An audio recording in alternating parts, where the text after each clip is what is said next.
Hi everyone, and welcome to today's video on the 8-part video series, Understanding Painful Emotions.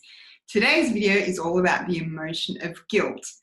And if you're new to the video series, welcome. And if you're a returning fan, welcome back.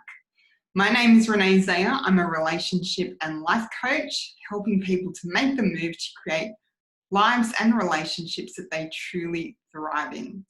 Now let's get into today's video.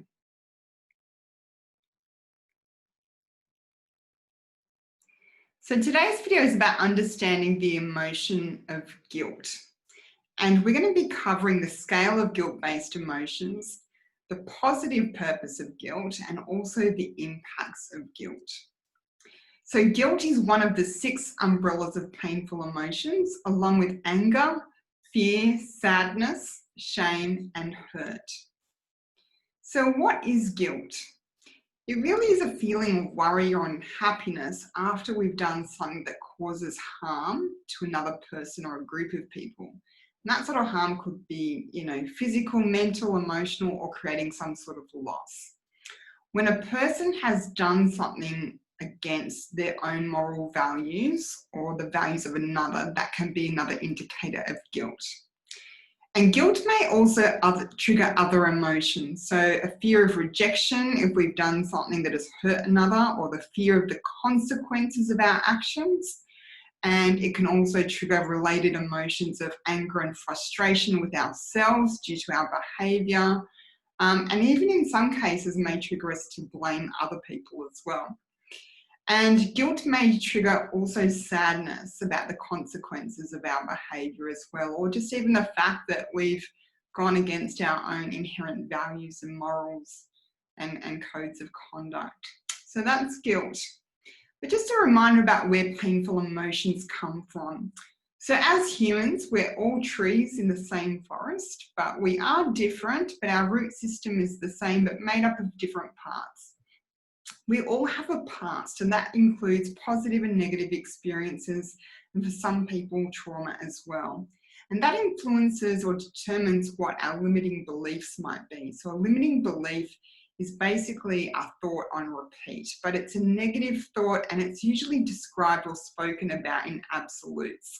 So someone has a limiting belief where they might describe something like they'll never, have that dream job, or they'll never have that dream car, or they'll never have that, relationship. It's an absolute statement, usually about something negative or something limiting. And that influences our experience of the world and the emotions that come with those experiences. And we also have our personality. So as humans, we're highly adaptable. And as we grow through life, we adopt certain personality traits. And some people call them managers or even archetypes. And they could look like things like being the rescuer, the hero, the victim, the wounded child, or the fixer, just to name a few. And there's no judgment attached to those. That's just who we are as humans. And those personality traits can be changed as well. But those personality traits determine how we, or influence how we act in the world, and therefore our emotional experience of the world as well. And we also have our central nervous system. So as humans, we are hardwired for survival. We have our brain and our nerves, and they communicate with all the different organs and the rest of the body. And when we have an event and we are triggered, it can trigger the stress response in the body, which, might stimulate the adrenal glands to adapt to a fight or flight scenario as well. So we are hardwired for survival, and that's something that you can't switch off as humans. But we also have our thoughts. But what you might not know is that only 5% of our thoughts come from the conscious mind, with 95% coming from the subconscious. We actually have between 70 and 100,000 thoughts per day, most of which are in the subconscious, and most of which are actually negative because we are hardwired for survival. It's that constant, alert, what's that? It's not even conscious. It could just be someone walking past you. And until your subconscious mind processes that they're just a person, not a threat, it puts you in a mild state of alert. And the other important point about thoughts in that context too is that just using your conscious mind alone makes it very difficult to get out ahead of any painful emotions. And that's why I teach people different methods on how to master their emotions. So then we have the event. So that could be anything. And in the context of guilt, it's usually something that we've done. So it's a behavior and action that we've done that has caused harm to someone else. And that triggers the emotions of guilt and some of the other emotions that I mentioned before. So that could be things like anger, sadness, or even fear about the consequences of our actions and our behaviors. The emotion of guilt does manifest in very physical symptoms, which I'll cover in a bit more detail later. Let's go to the umbrella of guilt. So these are just a couple of the emotions under the scale of guilt. This scale is indicative only. It's just an indicator of how some of the sub feelings of guilt can manifest from very mild ones to more intense ones.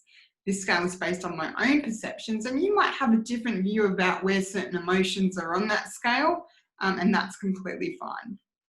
So looking at the left-hand side, guilt starts to show up when we start to feel a bit troubled about something, when we start to feel regret. So whether we've done something and, we've regretted our behavior, our decision, and then it starts to become more intense with the feeling of pure guilt, and even moving up to sorry and remorse. Okay, so these can be quite painful feelings for people, but we'll explore a bit more about the positive benefits in a moment. So guilt does have a purpose. It's really part of our moral compass, and it tells us if we've breached our own morals, values, or those of another.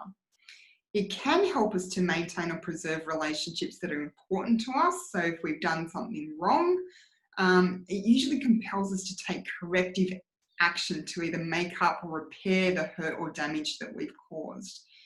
But it's only useful if triggered for a good reason. So sometimes there are things that people do that don't trigger any guilt, or sometimes that there's things that happen where people are told that they should feel guilty for something, and that guilt might not be ours. It might be about someone else's perception of guilt, or that we've done something wrong.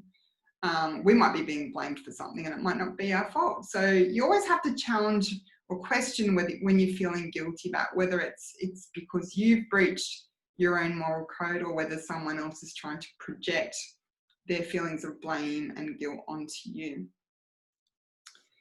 But in terms of the impacts of guilt, it can affect the large intestine. So that's really about that inability to let go. So it can affect the large intestine. Can cause constipation, because that's that's the body holding on, and it can also affect the hips.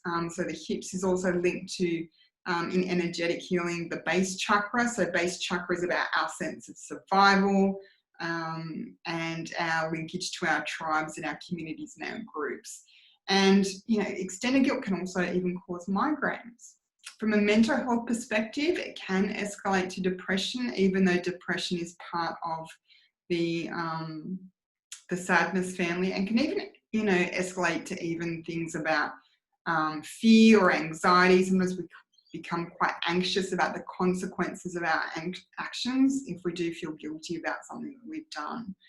From a relationships perspective, guilt can also lead to being socially withdrawn or isolating ourselves. And in terms of behaviours, it can lead to addictions and numbing behaviours. So numbing behaviours could even be things like watching so much Netflix, and equally there's a self-isolation as well. So those are some of the impacts of guilt. And guilt, if left untreated, can really, really create some of those significant impacts, and really, we start ruminating about guilt, and it can affect us in a number of areas. So in summary, guilt indicates if we've breached our own morals or values and caused harm to another. And it usually compels us to take corrective action, like saying, I'm sorry, making up for the damage that we've heard, or trying to make good. Guilt can have physical, mental, relationship and behavioural impacts, and also can escalate to depression as well, due to the isolation and just the heaviness of guilt as well.